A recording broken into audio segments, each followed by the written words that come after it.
Hello, everybody. Welcome into the Fantasy Pros Football Podcast. I'm Ryan Wormeli, joined, as I am every Friday morning, by Derek Brown and by Pat Fitzmaurice. Guys, we are doing our key questions episode, as we will be doing every Friday morning all season long. Unlike last week, we are actually taping this on Friday morning, so we can actually react to the Thursday night game.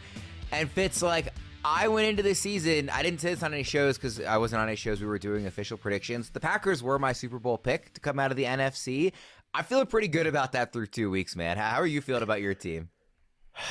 I'm feeling really good, Worm. And, I think I can speak for a lot of Packers fans on this, at least, older Packer fans like myself. But over the last 25 plus years or so, post Reggie White retirement, the Packers have had a lot of teams with, very good to great offenses betrayed by leaky defenses. It's a big part of the reason that Aaron Rodgers only won one Super Bowl during his time in Green Bay. This is the best defense the Packers have had since the Reggie White, Leroy Butler, Santana Dotson, Craig Newsome, et cetera, heyday in the mid to late 90s. This defense is awesome. And, everyone knows Micah Parsons, and huge get for them. Xavier McKinney, Edgerrin Cooper, those guys look like stars. And then all these unheralded guys they have in the secondary, like Keyshawn Nixon, Carrington Valentine, Javon Bullard. This is a really good defense. And for fantasy, I think this is a defense that we are quickly going to regard the way we maybe regard the Denver defense. Oh no, this is not a good matchup for my guys. Do I maybe sit this guy that most weeks I'm unquestionably starting? Yeah, D-Bro. I mean, I mentioned that I had the Packers as Super Bowl. I had them as my Super Bowl pick before the Micah Parsons trade. Now that that's gone down, the defense is just on a whole nother level. And I know that there's stuff going on with both the Lions and the Commanders in terms of we expected some regression maybe from Washington. The Lions, of course, losing Ben Johnson. These are not the exact same teams as they were a year ago. But having said that, these were two of the best offenses in football a year ago, and the Packers were not challenged by them. No, man, and I'll be very transparent here. I wrote about it in the primer for the last 2 weeks. I needed to see with the Green Bay Packers defense. I believed their run defense was legit. I did not move off of that, even despite them moving Kenny Clark. And I said this before. I said this before we turned the cameras on. But one of the greatest things Brian Gutekunst has ever done is convincing Jerry Jones that the reason that the Green Bay Packers run defense was good was because of Kenny Clark. It was not. And they are still a top shelf unit against the run. But I needed to see it with the secondary, man. These corners, we all talked about them all offseason. What was this going to look like? And, I dunked on them and stuff. And they're playing really good football, man. I think two parts of this. One, we got to give respect to the Packers defense. And two, to the Commanders side, dude, their offensive line is a problem. Josh Connerly is he got smoked the entire night. He didn't have a chance against Micah Parsons or whoever they put up against him. Dude's having to hold guys so Jaden Daniels doesn't get crushed into smithereens. So they got to figure out the offensive line, specifically right tackle. And Cliff Kingsbury, man. We got to get anything besides a screen and go balls and back shoulder throws to Noah Brown? Anything? You got anything else? Crossers, deep overs, stretching the field deep, stretching the defense vertically. Because if you're not willing to run the ball and you're going to sit here and put everything and lay it all at the feet of Jaden Daniels and ask him to forgive every sin, Jaden Daniels can do a lot of that, but he can't do everything, man. You got to help him out some way. This offense was so vanilla and just predictable, dude. You knew they weren't going to run the ball after the beginning of this game. Even though this game wasn't out of reach for most of it, they just didn't have the inclination to. Yeah. Just, hey, Jaden, go save us. It felt more out of reach than it actually was. The score was a bit deceiving. And you look at the stat line, Jaden Daniels, 200 yards, 2 touchdowns. That's not the worst day ever. It's that was all garbage time. This offense was doing nothing until the end of the game. No rusher, whether Jaden Daniels or one of the running backs had even 20 yards in this game. Obviously Ertz had the late touchdown, but it just fits nothing doing from this offense. Yeah, that was it. And but again, I don't worry about Jaden Daniels too much. Like one of my Packer fan friends was texting me during that game. He's like, Jaden Daniels is a phenomenal quarterback, completely amazing, and our defense is making him look like Jacoby Brissett tonight. Yeah, jeez. That's a pretty harsh praise. Or I would say strong praise for the Packers, not harsh on. Sorry, Jacoby. Yeah. I mean, it's fair. Yeah, and just quickly on the Packers offense, because we mostly talked about the defense, like obviously like Jordan Love is looking like he was a pretty good value where he was going. Tucker Kraft clearly looking like, one of the better tight ends, so far. It's only 2 games in. Other pass catchers, and obviously Josh Jacobs, we know what he is. But Fitz, other pass catchers in this offense, like, is there? I mean, it's not over for Golden, right? He's 2 weeks in, but I know you and Debra were both a little lower on him going in. Jaden Reed gets hurt here. Like, is there room to be starting anybody here besides Kraft, Jacobs, and then depending on your quarterback situation, Love?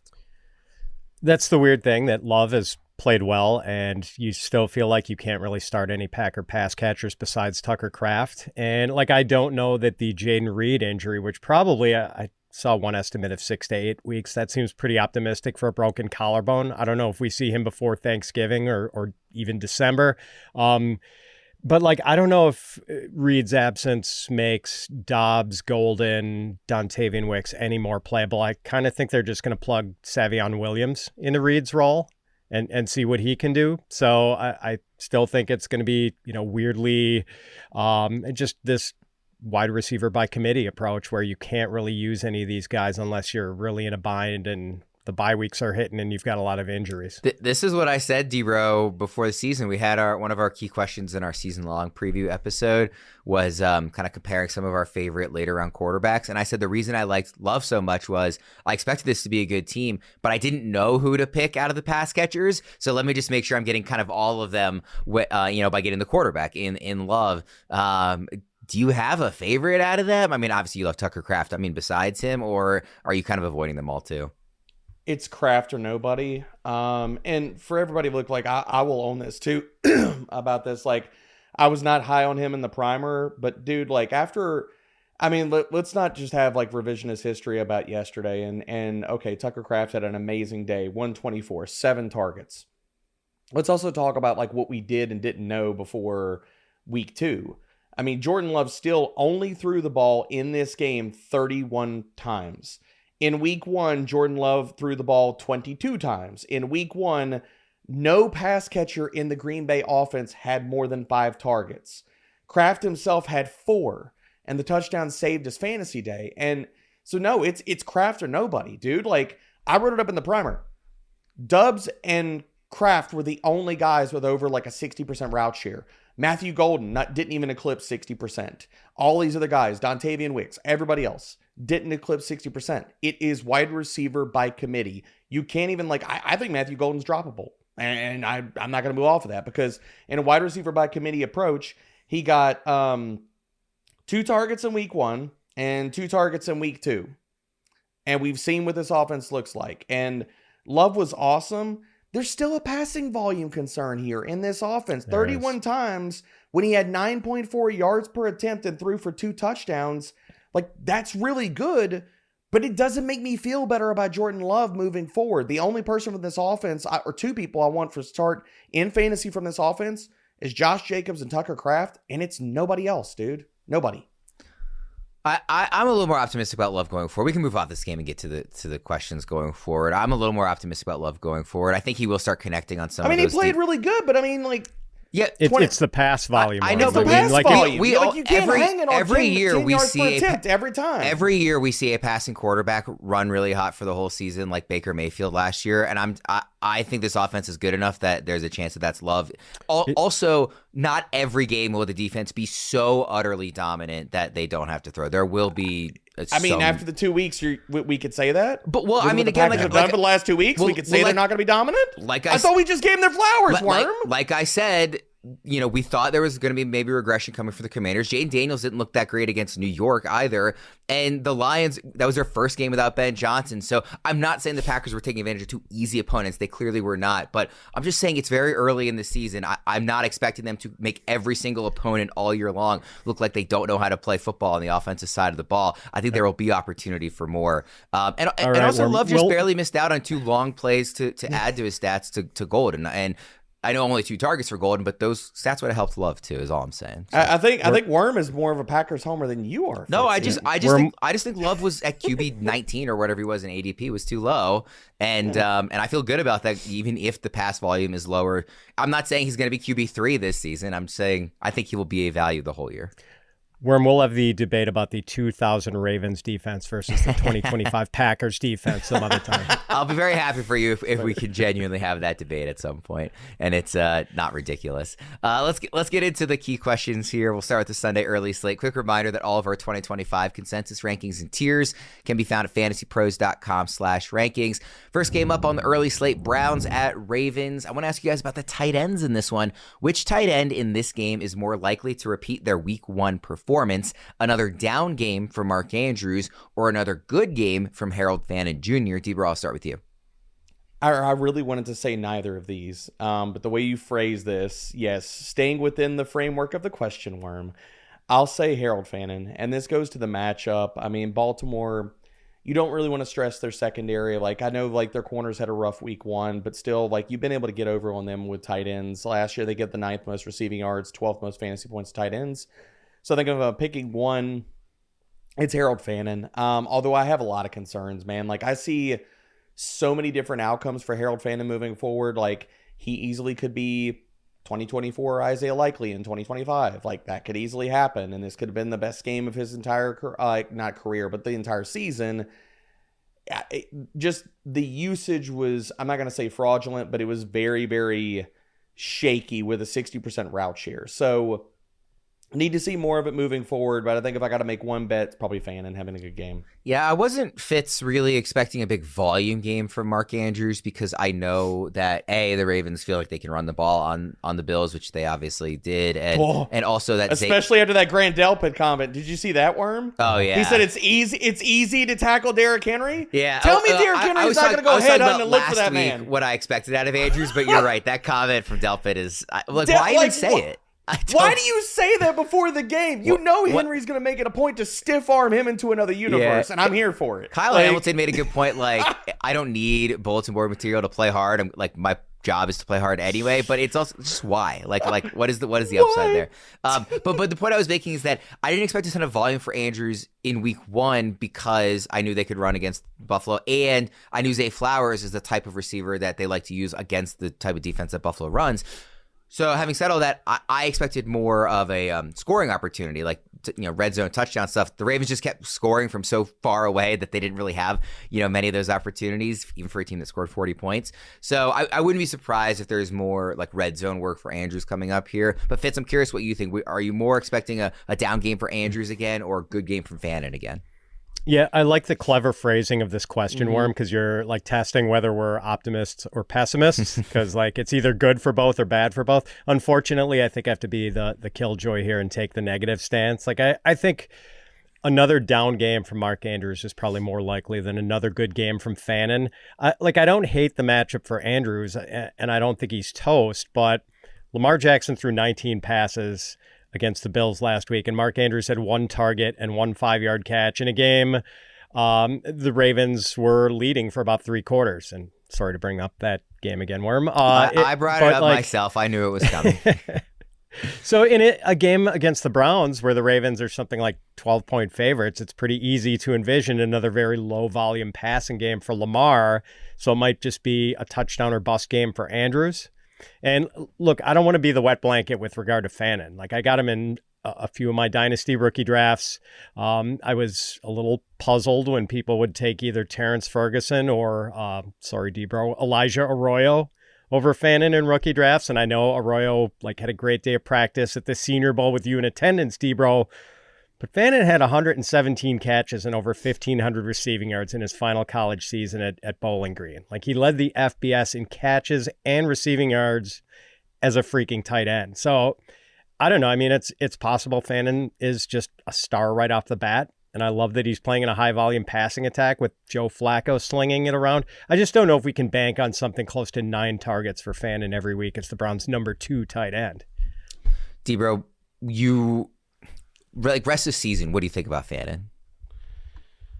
I think if you want to take an upside swing at tight end, he's a perfect one to do it. Because the thing that we haven't discussed here yet is that I think there's a non-zero chance with the Cleveland Browns. We know that they're not going anywhere this year. Like that's a fact.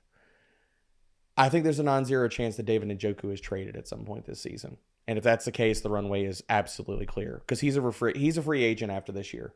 So if Cleveland can, get some kind of like day 3 pick back for David Njoku, that's a move that you do.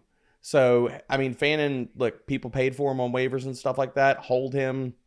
I'm not telling anybody to start him, although the state of the tight end position is getting worse and worse by the day with more players going out with injuries, and it's just tight ends are dropping like flies. But Fannin is a huge upside swing. So I'm here and willing to take it. Ravens -12 on Hard Rock Bet. That is the biggest spread of the week by a mile. It's almost double any other spread as of when I was putting the sheet together on Thursday. Will the Ravens cover -12? Fitz? I've already bet on them, Worm. Like I don't love betting big favorites, but the Ravens had the tough loss to the Bills in week 1, and after this game against the Browns, the Ravens get the Lions and the Chiefs. Like they cannot afford to look past this game. I think the Browns are going to have the Ravens' full attention this week. I don't know if it'll be a total blowout, but I do think the Ravens cover. D-Bro? I don't think they cover, only because of the Cleveland passing volume and stuff like that. Like, I think garbage time could sit here and destroy it. Like, I'm not saying that they can't, but I just think the Browns do enough in garbage time to sit here and make it closer so where they don't cover. The back door is definitely open for the Browns on this one. Yeah. I would bet on the Browns. I mean, we just saw last year, like, the Ravens facing one of the best teams in football, lose on a heartbreaker at the end, and then they lost to the Raiders at home in week 2. I'm hoping they played the Bengals close too, and I know it's the Bengals defense, but they did play the Bengals. And it's Flacco's first game as an opponent in Baltimore. Like I'm very curious to see what that looks like. So that line's if this was like say 9, I would say the Ravens cover. If this was like 9 or 10, 12 is an enormous line. It's a huge line. Yeah. Dude. Division game, all that. So, all right, let's go to game number 2. Speaking of the Bengals, Jags at Bengals. What are your expectations for Travis Etienne coming off his big week 1 and now without Tank Bigsby in the backfield? Fitz, starting with you. Pretty high. I've got him ranked RB15 this week, and I'm disappointed. I only drafted Etienne in like 1 league when he was so cheap in drafts. Like there were 3 bets you could have made in the Jacksonville backfield: Etienne, Tank Bigsby, or Bashal Tutin. And I was never going to bet on Bigsby because I feel like there's never any point to betting on a running back who doesn't catch passes unless his name is Derrick Henry. So I'm mad at myself for not investing more heavily in Tutin or especially Etienne. And like Liam Cohen and James Gladstone have made their choice. Like Gladstone traded Bigsby to the Eagles, so now it's Etienne, Tutin, and LaQuint Allen as a passing down specialist. But it looks like it's going to be primarily Etienne, at least early on. And we should probably be enthusiastic about the lead running back in a Liam Cohen offense. Like Cohen knows what he's doing with the running game. Bucky Irving smashed last season with Cohen as the OC in Tampa. Maybe it's Etienne's time to smash. Did you move him up any significant? Well, I'm sure you did, but like, how much did you move him up in rest of season rankings after seeing what we saw in week 1? Hugely, man. Yeah. I had him ranked like in the, low end RB3 in my draft rankings, which was way too low. And now he's like a mid-range RB2 for me. I started to ask you, did you move him up? And then I was like, no, that's a stupid way to phrase that question. Clearly you moved him up a bunch. Way up. Yeah. Mea culpa. I just got him wrong. Yeah. I'm kind of with you. I liked him early in the draft process. Then I kind of came off him, and now I think I have Etienne in like 1, maybe 2 leagues, and I, feel some regret about that. D-Bro, what about you? I mean, I'll own it. I was not on Etienne the entire draft season. Wasn't. I mean, it was a down year last year. He's been dinged up. I looked at, if you were looking at which one of these guys could possibly get moved in a trade and maybe get them the most in return, it would be Etienne, because he'd be the guy that would, again, assuming he went to some other situation, that be a team trading for a guy they felt like could be their starter, and plus it being an impending free agent. And I was wrong. Tank Bigsby was the guy that they moved, and Etienne is the guy they're going to lean on, and I feel good about him. Like, I've got him at RB... what have I got him this week? RB 15? No, RB 16 right now, and I moved him up to RB 15 in rest of season rankings. Like, solid RB 2. People should be definitely holding Bashal Tutin because he's also going to make noise in this backfield. Like, for as good as ETN was, he still played 61% of the snaps, so there is room for another running back to get usage. And I think as Bashal Tutin gets more reps, we're going to see more usage in this offense. So you definitely need to hold him, not drop him. And Etienne's going to have another fantastic week. Like the Bengals in week 1, 10th highest missed tackle rate, 12th highest rushing success rate. So Etienne, another fantastic weekend coming. I was wrong about him in draft season. I mean, in fairness, like the metrics for Etienne were pretty terrible last year. They're bad. Like, they were bad. Yards after contact per carry, rushing yards over expected, missed tackles forced. He just wasn't good. But I do think this Cohen scheme with like a lot of the wide zone stuff they run is probably a better fit for Etienne than the offense he was in last year. We are extremely excited to announce our new presenting sponsor, Hard Rock Bet. Everybody knows and loves the Hard Rock hotels and casinos, and now you can use the top-rated Hard Rock Bet sportsbook to place your bets all NFL season and beyond. Hard Rock Bet is the only legal sportsbook in the state of Florida and is also available in Arizona, Ohio, New Jersey, Indiana, Tennessee, Virginia, Illinois, and Colorado, with more states launching all the time. You can also play on Hard Rock Bet's online casino. If you are in New Jersey, from here on out, you'll start to see us use Hard Rock Bet lines when we're talking about the games. So as we gear up for the NFL season, sign up for Hard Rock Bet, make a $5 bet, and you'll get $150 in bonus bets if you win. Head over to Hard Rock Bet, sign up, and make your first deposit today. Giants at Cowboys, scale of 1 to 10. How much trust do we have in Javonte Williams coming off his big opening night game, D-Bro? 7. That might seem insane, but tell me the difference between Javonte Williams' workload week 1 and Amarian Hampton's. They are the Spider-Man meme. Like, they're exactly the same. Javonte played 80% of the snaps. He got almost 70% of the rushing work, 71% route share. I know the 2 short scores definitely helped his fantasy day, and I'm not saying that he was efficient, but if you watch the game, I mean, he was getting slammed into the freaking A gap the entire time. Like, there was no, like, let's try to get him to the edge. There was no, like, inside zone. There was nothing like that. So I think a better day, and we just saw, like, this Commanders rushing attack didn't look good in week 2. They looked pretty dang good in week 1, and a lot of that has to do with the Giants' run defense. I already went to Hard Rock Bet and hit the over for Javonte Williams rushing yards, which is now, right now, the line is at 54.5. Okay. Fitz, what do you think? Are you also that high on the scale, and are you interested in betting that over? No, a totally different take here. Put me down for a 3. Like the big game was touchdown driven, a couple of short touchdowns. There were no long runs.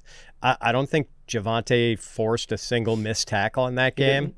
He averaged 3.6 yards per carry against an Eagles defense that lost Jalen Carter, a complete wrecking ball in the interior, just seconds into the game because of that spitting incident. It looks like Javonte is clearly the Cowboys' lead back, yes. I just don't really have much faith that he can turn that role into consistently meaningful fantasy production. Truthfully, that's kind of the answer I expected from both you guys. So, Debra, I was surprised that you have more faith in Javonte, going into this one. Who's taking work away from him? Jaden Blue, who was inactive, or Miles Sanders, who put the ball on the ground? Who's doing that? I was thinking like they were trading for Travis Etienne at some point, but I guess that's off the table. That's off the table. I was with you on that one, Fitzy. I thought that could happen. Debra, I messaged you during that opener. Like, I went back and found in May, me and Erickson had a 7-minute conversation on an episode about how it's ridiculous that Javonte Williams' ADP was RB 37 at that time. Yeah. I went and checked to see what the real-time ADP was at the end of August. It was RB 37. It didn't move at all. And I was like, what are we doing here? And it's for the reasons that we saw in the opening night game, which is I expect the Cowboys to be the poor man's Bengals, which means he is going to be the running back for a team that I expect to actually score kind of a lot of points and need to score a lot of points because of the defense. And he's going to get every opportunity to score touchdowns. So the reason I don't know that I have a ton of trust in him week to week is because I don't know when those touchdowns are going to come. But I think he's going to have all the opportunity in the world. Like, that is not going anywhere barring injury, I don't think. And it's why he is probably my most rostered player, because I just kept saying, like, this dude's available like at pick 100, and he's going to be the starting running back for what I think is a good offense. I agree, but that's why my confidence is so high. After week 1, we have so many committee backfields, and we don't know where the touches are going in all these backfields. Like, how do you feel good about starting anybody from Seattle? How do you feel good about starting anybody from Pittsburgh? How do you feel good about running Travion Henderson out there when he didn't even play 40% of the snaps, or RJ Harvey and all those other players and all these rookies and stuff?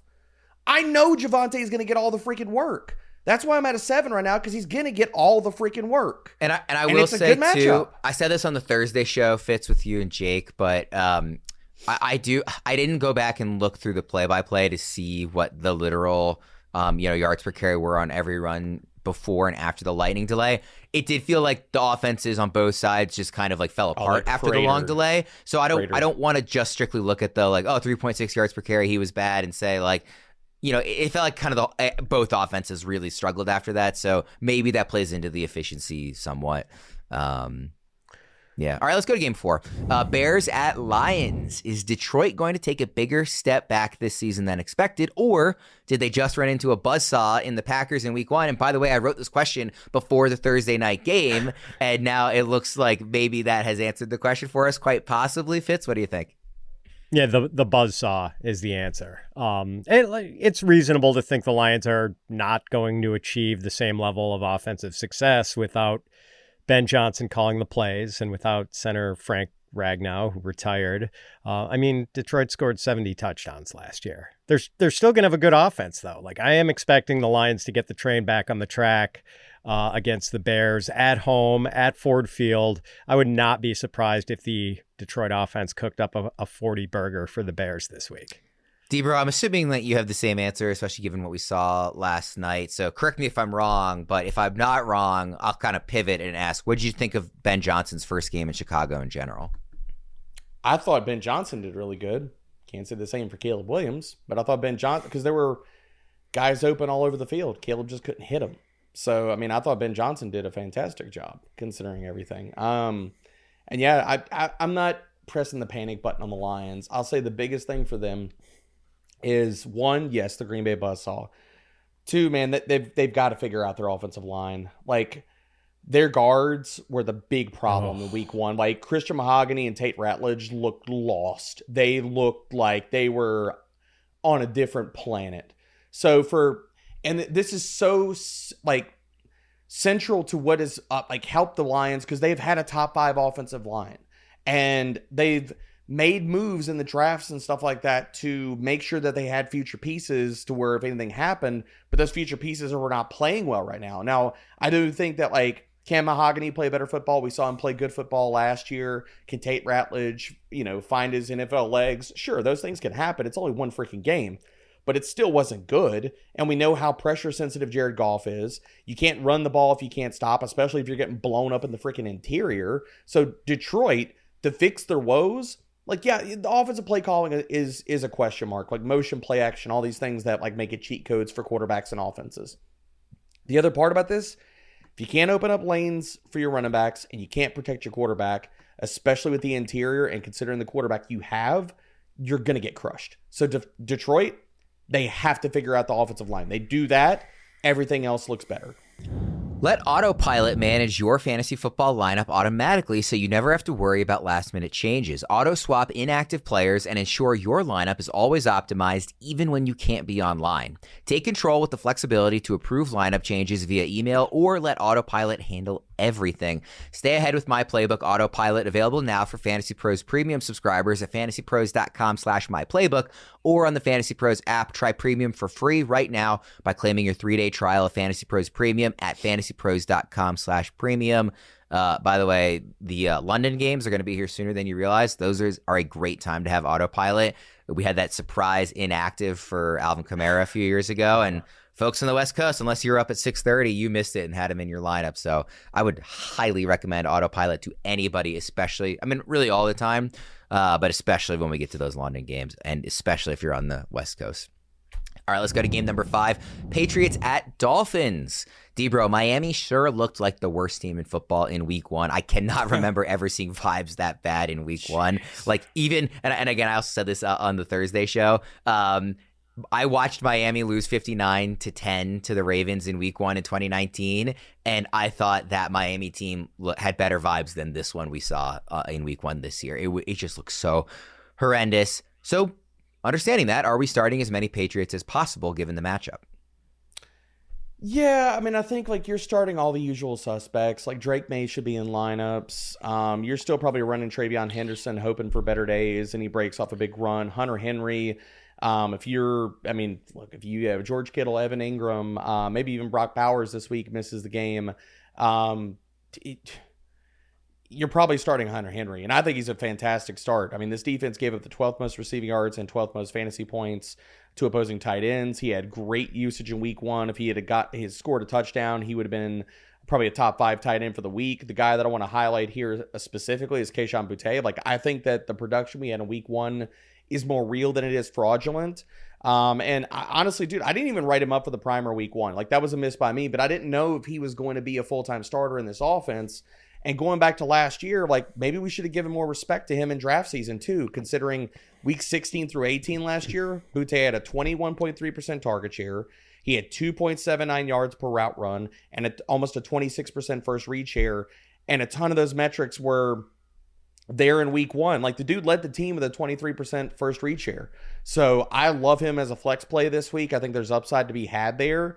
But yeah, you're probably firing up everybody else that you did in week 1 outside of like Ramondre Stevenson, who just looked like he cannot break tackles anymore. And that snap share is probably going to flip more in Henderson's favor this week. Debro, would you rather start Drake May or Patrick Mahomes this week?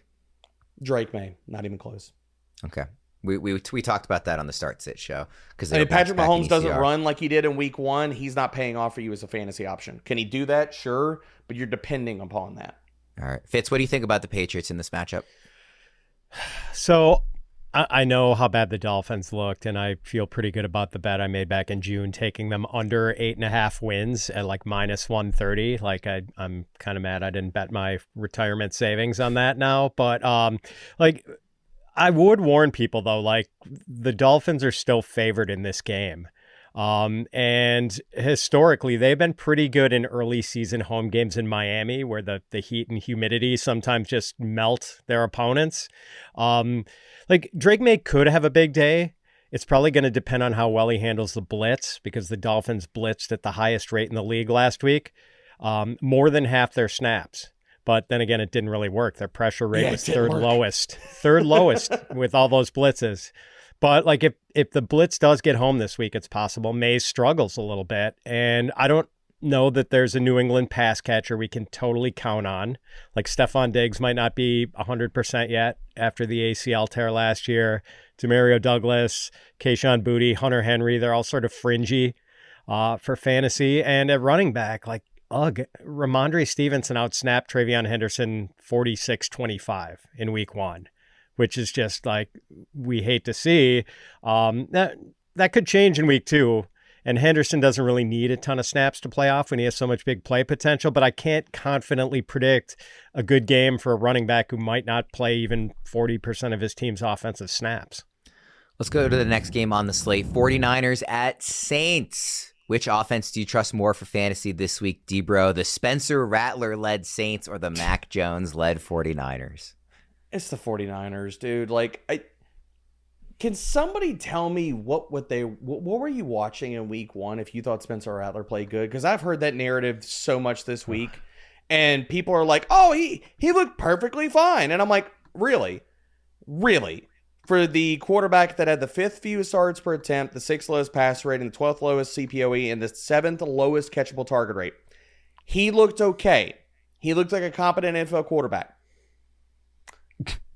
I'm just going to say, to cap this off, I think you need to go get your eyes checked. It's time for an eye doctor appointment, if that's what you think. So, no, it's the 49ers. Like, Mac Jones might be Mac Jones, but I trust more in Kyle Shanahan and that offensive system than Kellen Moore featuring 46 pass attempts for Spencer Rattler and Alvin Kamara getting 2 targets from that. Yeah. Dude, I was just going to say, like, 46 attempts for Rattler is... jaw-dropping. And I'm scrolling through now. Was that the most of the week? I know Drake May also had 46, so maybe it's tied. I'm going through every matchup here just quickly to see if I can see if he did have the most. I've got He might two have. left. So he tied with Drake May and Josh Allen. They both also had 46 pass attempts. That's remarkable. Fitz, what do you think? Spencer Rattler led Saints or Mac Jones led 49ers? I mean, it's the 49ers, but really it's only one guy. It's Christian McCaffrey.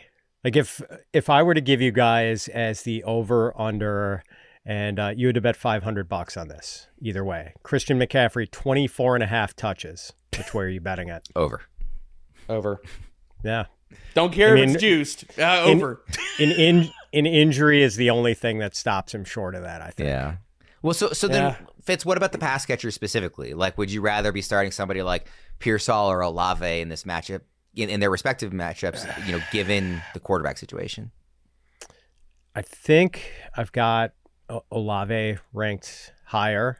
Like, dude, so the Pearsall thing, what do we think the passing volume is going to be for the 49ers with Mac Jones? Like, if Mac Jones is throwing 23 passes in a game where the 49ers, could win handily, like, what kind of a day do we think Ricky Pearsall is going to have? Pearsall is going to have 8 targets at least.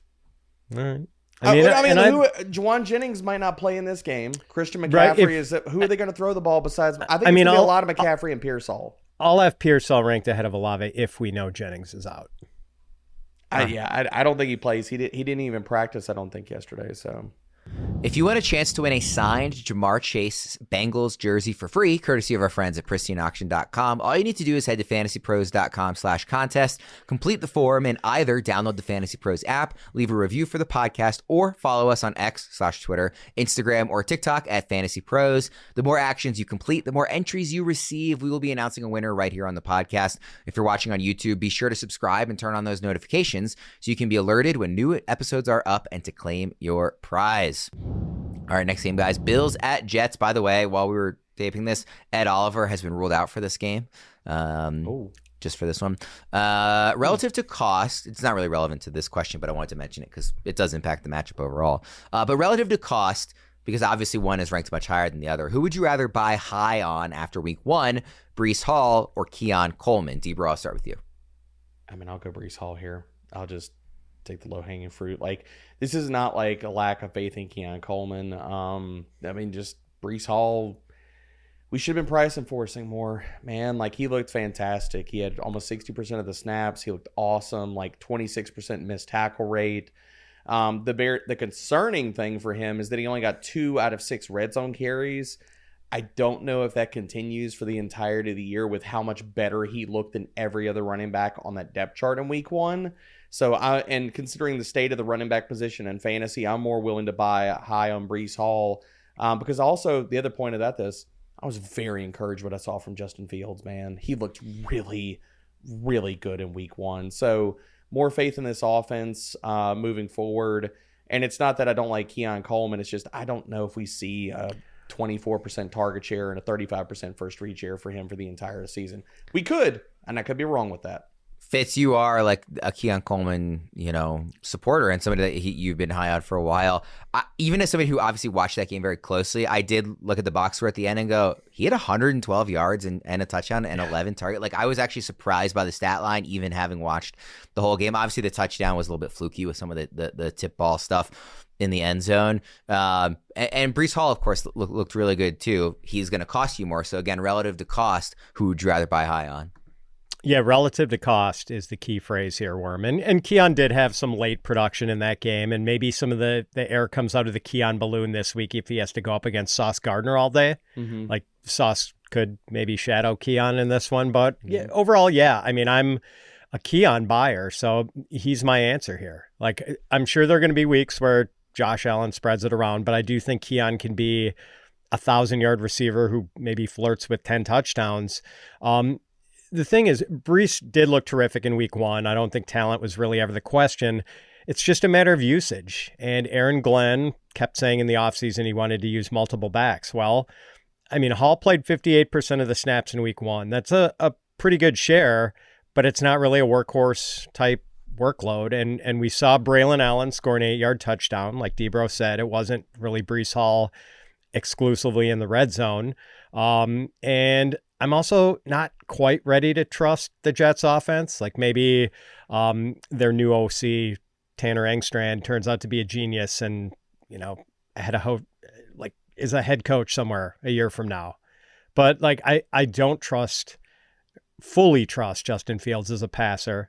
Garrett Wilson is their only credible pass catcher. The offensive line took a big hit with the Elijah Vera Tucker injury. And if the Jets offense as a whole isn't very good, and if Breece Hall isn't a workhorse, it might be kind of a roller coaster season for him. That's why we care so much about red zone usage, because touchdowns are 6 points. And, to get 6 points on yardage, you have to get 60 yards, which is a lot of work. Falling into the end zone from inside the 5-yard line is the shortcut. That's the cheat code to get a big season out of a running back. Breece Hall could have 1,400 yards from scrimmage or 1,500 yards this season. And if he scores 3 or 4 touchdowns, he's going to be an RB2 at best. So I'm just totally not buying that Breece Hall is going to be great and that we all got it wrong to be worried about his workload in the offseason. Let's go to Seahawks at Steelers. What do we make of Seattle's running back situation through 1 week? One of the most discussed points, really throughout this whole week, D-Bro. What do you make of the running back situation in Seattle? It's a god-awful mess. I think Kenneth Walker's not fully healthy. I think that's what it is. I think he's either not fully healthy or this is a ramp-up game. You seem really broken up about it. Dude, anybody that listens to all these shows, I know, I've been on the table for them all offseason, man. And again, this is, after one game owning a lot of L's. Now, what the rest of the season plays out, we shall see. But, there's a lot of different ways to dice this up, man. Charbonnet did lead the backfield with 58% of the snaps. The touch count was really close with these two guys. Charbonnet did get 4 red zone carries versus Walker's 2. Walker was still involved there. The thing that I want to highlight is, for as much as everybody wants to run away with Charbonnet and they're like, oh, see, I told you so, he's the guy that whatever. Neither one of these running backs were good on a per touch basis last week. Let's be very clear about that. Kenneth Walker didn't force any missed tackles. He had 2.1 yards after contact per attempt, which is not good.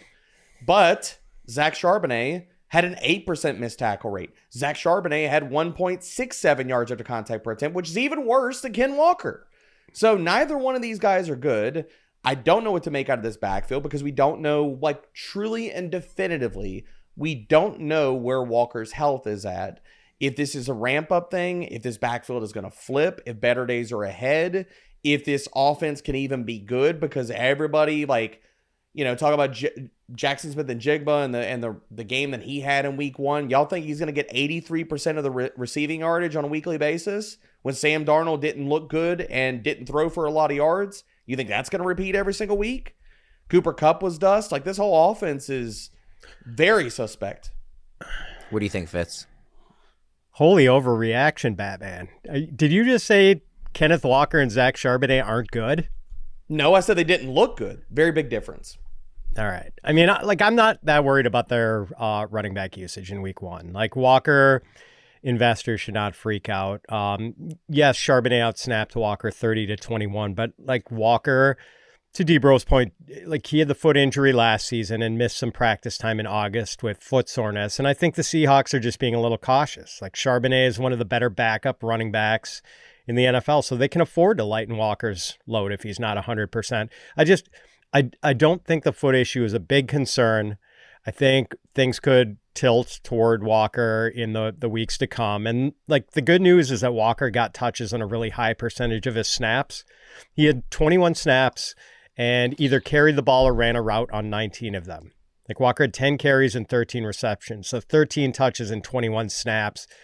I don't think there should be blood in the streets yet. Don't panic on Walker. No, I want to be very clear. I'm not panicking, but I think looking at what we saw in week 1, it's tough to understand where this backfield goes. Say we're 4 weeks into the future. Can any of us definitively say we know who the guy that is going to be leading this backfield is? Okay, well, we're gonna get more data. No, I know. Don't worry, it was 1 week. I know, but walking into the murky. season, I thought it was going to be Kenneth Walker, workhorse, every down back. I'm not saying that can't happen later in the season or can't even happen like 3 weeks from now. I'm just saying, as we sit here right now after one game, it's a tougher bet to make, and it's harder to say that than preseason-wise and looking at last year's usage. I'm not getting rid of Kenneth Walker or trading him away or dropping him or doing any of that overreaction ridiculousness. Not doing that. Before we move on this game, just quickly, do you guys think this was kind of a fluky big week one for Aaron Rodgers, or is this offense maybe going to be better than we thought, Fitz? It's not always going to look that good, but Rodgers still has pretty extraordinary arm talent. I just don't think he has the pocket presence or the mobility within the pocket that he had in his heyday. So if you can't put pressure on Aaron Rodgers, he can smoke you. But if you can pressure him, all bets are off. Debra? I agree with Fitzy, and I think like looking at the upcoming schedule, like, yeah, he probably gets over on Seattle this week because they didn't seem like their defense is still figuring some things out. New England, the same thing, but then he's got Minnesota in week 4. I think that's kind of your litmus test for Aaron Rodgers. Like, can he hold up against Brian Flores and what that blitz rate is going to look like? And to Fitzy's point, yeah, like he hit the nail on the head. Like, can he sit back in the pocket and dice you up? Sure. But the mobility is a big concern. I mean, he's still like everything we kind of like joked about in the offseason is still real with all of that. And his deeper metrics weren't amazing. Like, he was still only 16th in highly accurate throw rate and 22nd in catchable target rate. So while a lot of like the more surface stats in the box score looked really good, there's still some underlying concerns here. Last game in the early slate, Rams at Titans. I'll keep this one pretty straightforward. Everybody knew it was probably best to find other options for your Titans players in week 1, given the matchup, Cam Ward's first game in Denver, all that stuff. So how do we feel about specifically Calvin Ridley and Tony Pollard in this matchup against LA? Debra, I'll start with you.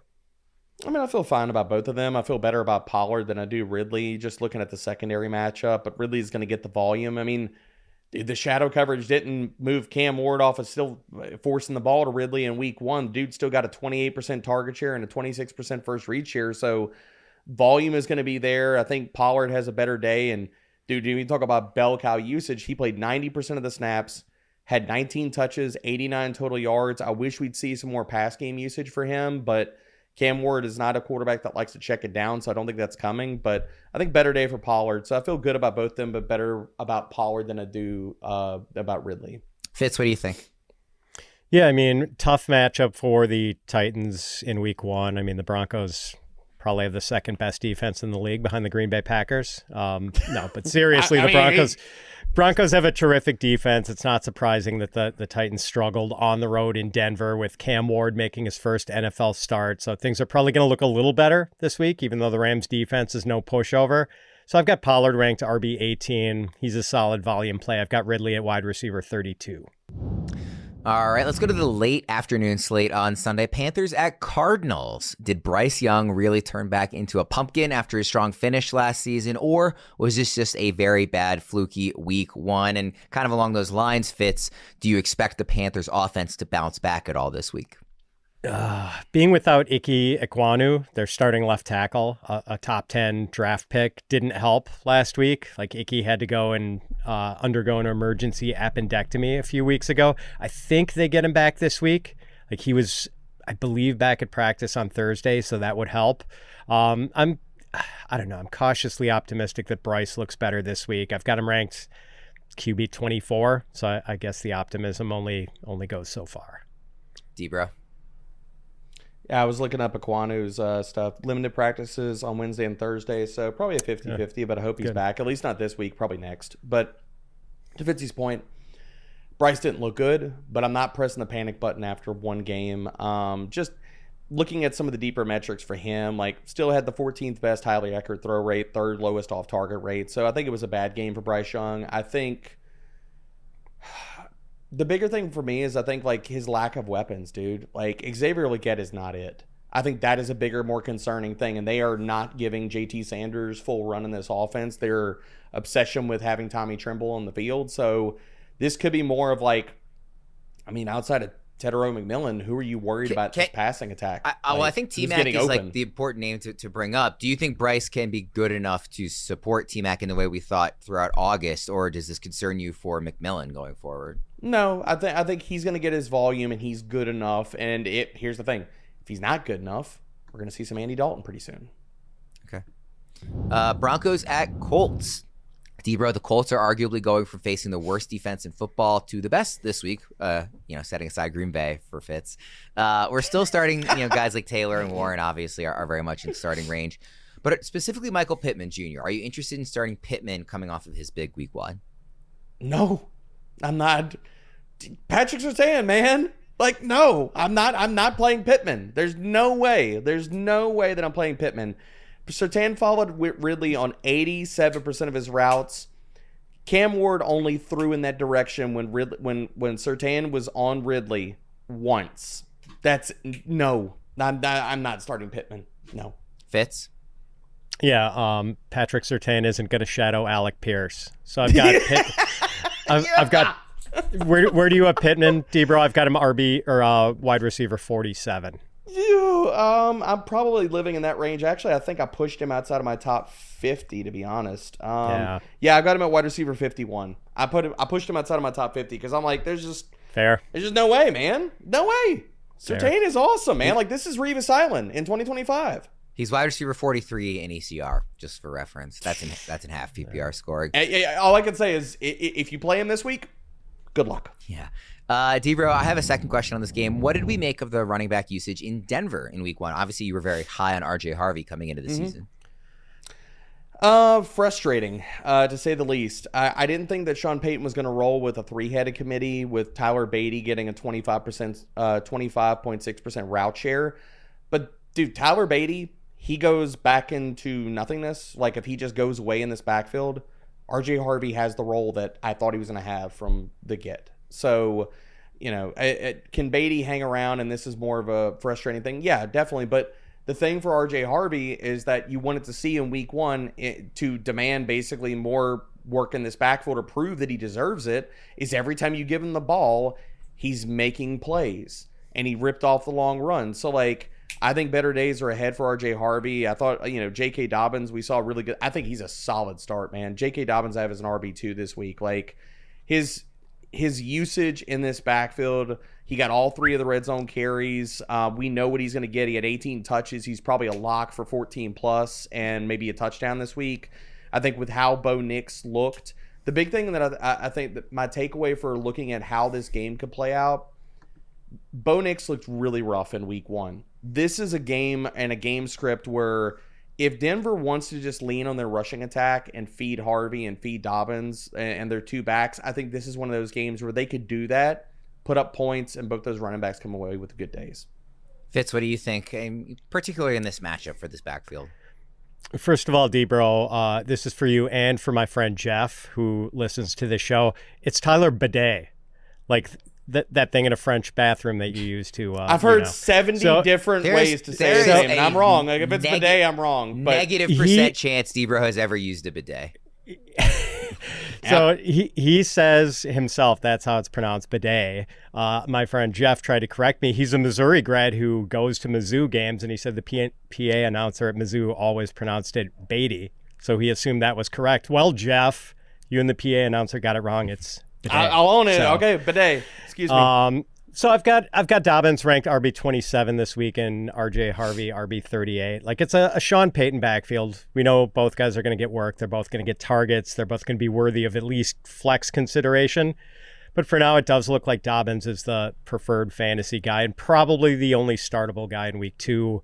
Outsnapped Harvey pretty dramatically in week 1. I wish we had gotten more than a 29% snap share from Harvey. Like, I'm guessing that does increase in the weeks to come. I mean, we saw the juice on that 50-yard run, man. He looked amazing on that, but, he only played 8 more snaps than Tyler Bidet. Last game in the Sunday late slate. By the way, this is just like 9 games on the early slate, 3 in the late slate. Is ridiculous. I hate it. Same. It is a big game, though. Eagles at Chiefs. Fitz, I'll start with you on this one. What are our expectations for Chiefs pass catchers in this game?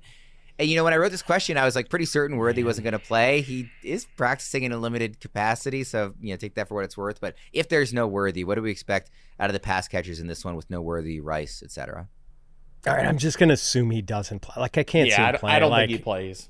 And I know that was an early game. He's had, like, an extra 2 days. But after dislocated shoulder. So if he doesn't play, I feel like there's no way Hollywood Brown can sniff 16 targets again. No. Like almost all of those targets were within 5 yards of the line of scrimmage too. Like I think a great under bet is Hollywood on 60.5 receiving yards this week. Like his average depth of target in that game was 6.3 yards. And that number was like dramatically inflated by the play where Mahomes was scrambling and the Chargers defense totally lost track of Hollywood and he caught a ball like 25 or 30 yards downfield. Like I just worry that dude isn't going to make it through a game if they keep asking him to catch these short little passes and then deal with tacklers who outweigh him by 50 to 100 pounds. So I think maybe it's a more equitable target split this week between Hollywood, Kelsey, Juju, and Tyquan Thornton, who seems like he's going to be their designated deep ball guy.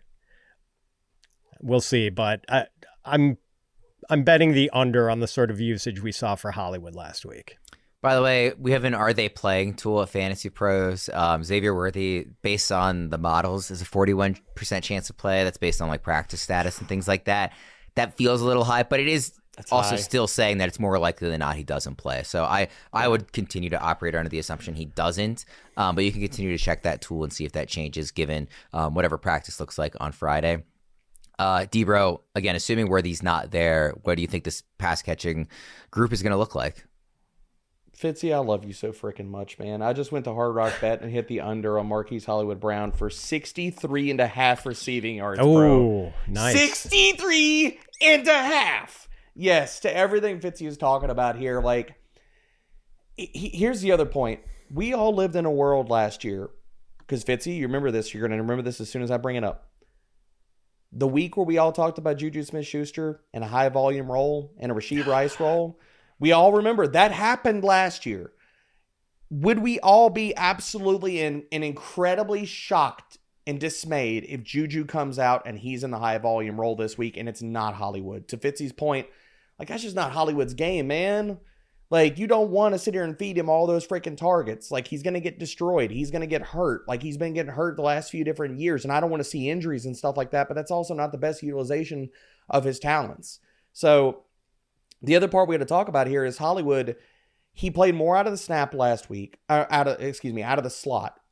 He played more out of the slot last week. That means Cooper DeJean. That's not good things for Hollywood Brown this week. Right. So if you want to pick on anybody in this Philadelphia secondary, I think it's easily Adoree Jackson. Okay, well, that's probably going to be one of these outside wide receivers. Tyquan Thornton, who, dude, that kind of speed versus Adoree Jackson, good luck. Or just Juju on the outside. So no, I'm more or less fading Hollywood Brown. Like, I think that was a one-off. I'm not saying that he doesn't get targets and usage and stuff like that, but 16 targets, no. And to Fitzy's point, yeah, most of that came on one broken play. Let's go to Sunday Night Football. Falcons at Vikings. Falcons running game, 22 rushes for 48 yards from their running backs. And the Vikings passing game, just 143 total passing yards. No receiver with more than 44 yards. Both struggled in week one. Fitz, which unit does better in this matchup? Again, Falcons running game or Vikings passing game? Good question. I would say that I'm just going to bet on Bijan. Like, the Vikings do have a really good run defense, but I want to bet on Bijan to bounce back this week. Debra? I'm gonna bet on the Vikings passing attack. I know, shocker. Because JJ McCarthy, but dude, he looked good. He found his legs in the second half. He looked good. I know, but I mean first NFL start on the road in his hometown, all of those things, and everything that it could possibly have gone wrong went wrong. And we haven't even brought up here, do they get Darisaw back this week? If that happens too, then better days for JJ McCarthy are ahead. I'm more inclined to bet on this passing attack, and it's not really a slight against Bijan, but I think the offensive line injuries for the Atlanta Falcons did play a role in week one. Bijan saved his day with a monster receiving game, and he could do that again this week. I just don't know if we're going to see the efficiency, and the Minnesota Vikings run defense is legit and has been for 2 years. We've got a doubleheader on Monday Night Football, which I never enjoy. One of those games is Bucks at Texans. I'm going to try not to ask about Emeka Egbuka every single week, and we did ask about him last week, but it feels like we have to talk about him more coming off of his 2-touchdown NFL debut. Where is he ranked for you guys for this week as his encore, and also where is he ranked rest of season among receivers for you guys? Fitz, I'll start with you. Yeah, come on, Worm. Can't we get a Kate Otten question in here? I mean, that give the people what they want, man. This is the last game I came up with a question for. I actually really could not think of a good one. So finally I was like, I'll break the Egbuka glass in case of emergency. Yeah. We can always talk about him. Yeah, I've got Egbuka, wide receiver 23 this week, wide receiver 27 rest of season. Like, I don't think Chris Godwin is going to displace or substantially devalue Egbuka upon his return. Debra? Wide receiver 22 for this week and wide receiver 18 for the rest of the season. Ooh. I don't think we see a healthy version of Chris Godwin for the entirety of this season. Like, the sharp people that I care about their injury analysis, Deepak, Jeff Mueller, like people that I follow and I actually care about their injury analysis, do not forecast that Chris Godwin is going to be 100% maybe at any time this season. Like, people are like, oh, he's back at practice. And then, like, the team immediately comes out and says, like, oh, yeah, he's probably not going to play for a while, so, pump the brakes. Like, I just think that, like, that's going to impact it. Like, I don't think they're going to rush him back, and I think drafting Egbuka makes a ton of sense now, like, with, what we know now about Chris Godwin and the Jalen McMillan injury, and I don't even know if we see McMillan for the rest of the season, man. Like, the neck issue is serious. Like, we might even see him come back at the bye. So I think the Egbuka stuff is real, and it's here to stay. Fitz, what would you need to see out of Egbuka to move him up that high? Wide receiver 18 rest of season. Just a bigger target volume game. He had 6 targets in week 1. So I love the guy, no question about it. But just is the passing game with the Buccaneers going to work as well with Josh Grizzard at the controls instead of Liam Cohen? All right. Last game here, Chargers at Raiders. Which statement do you guys buy more? And Debra, I'll start with you on this one. Ashton Jeanty, who had 2.0 yards per carry in week 1, was overrated this draft season. Or Justin Herbert, who was QB5 in week 1 scoring, and some of the scores ahead of him are guys that we don't expect to stay there, was underrated this draft season. So again, Ashton Jeanty overrated this draft season, or Justin Herbert underrated this draft season relative to their position. Debra, what do you think? You can't pay me to say that Jeanty was overrated. I'm not doing that. So good.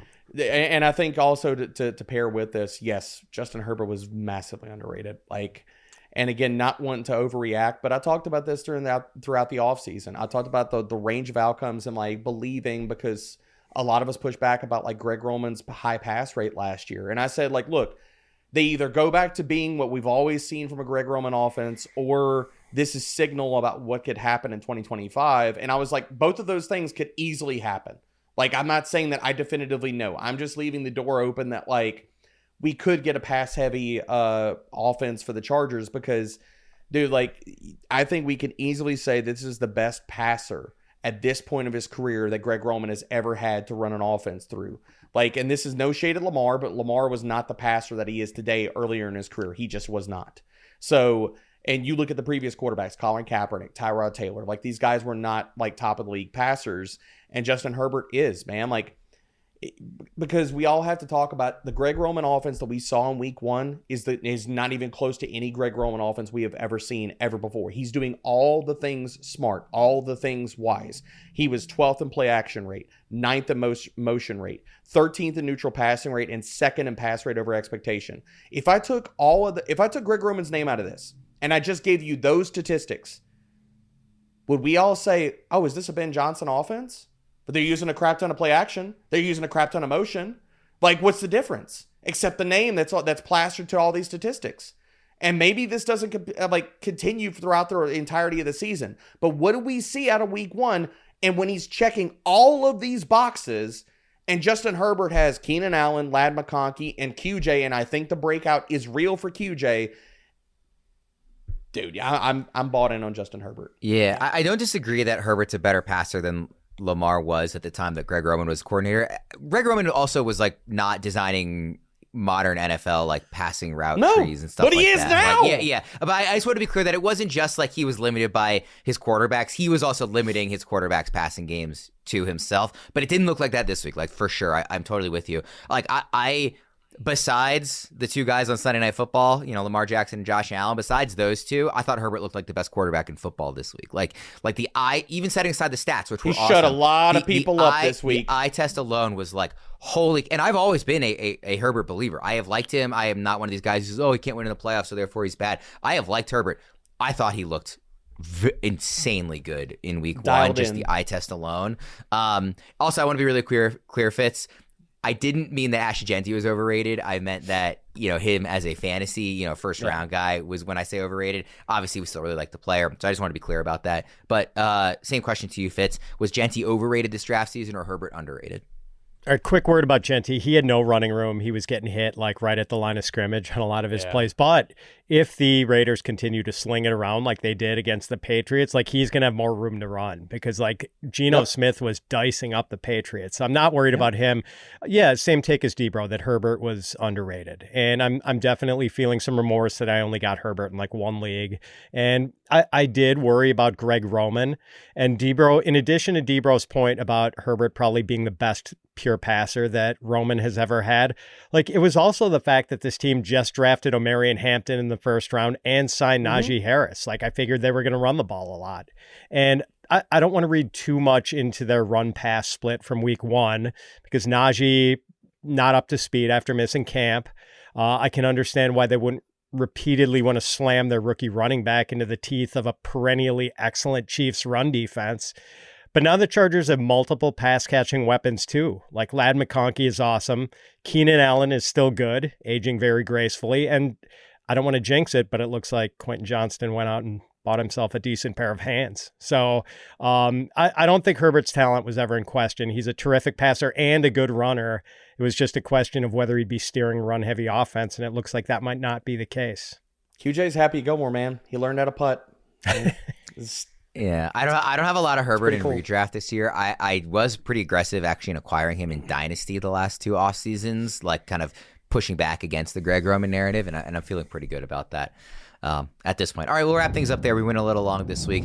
Best of luck to everybody here in week 2. This is like week 1. We know the matchups for so long. We think about them for so long. We're just coming off draft season. There's nothing to react to yet. Week 2 is the first like real week of fantasy. And like, what did we see last week? How are we adjusting lineups? All of that. So very excited for this weekend of games and the rest of the season moving forward. For Debro and Fitz, I'm Ryan Wormeli. Thanks for tuning in. We'll see you again next time.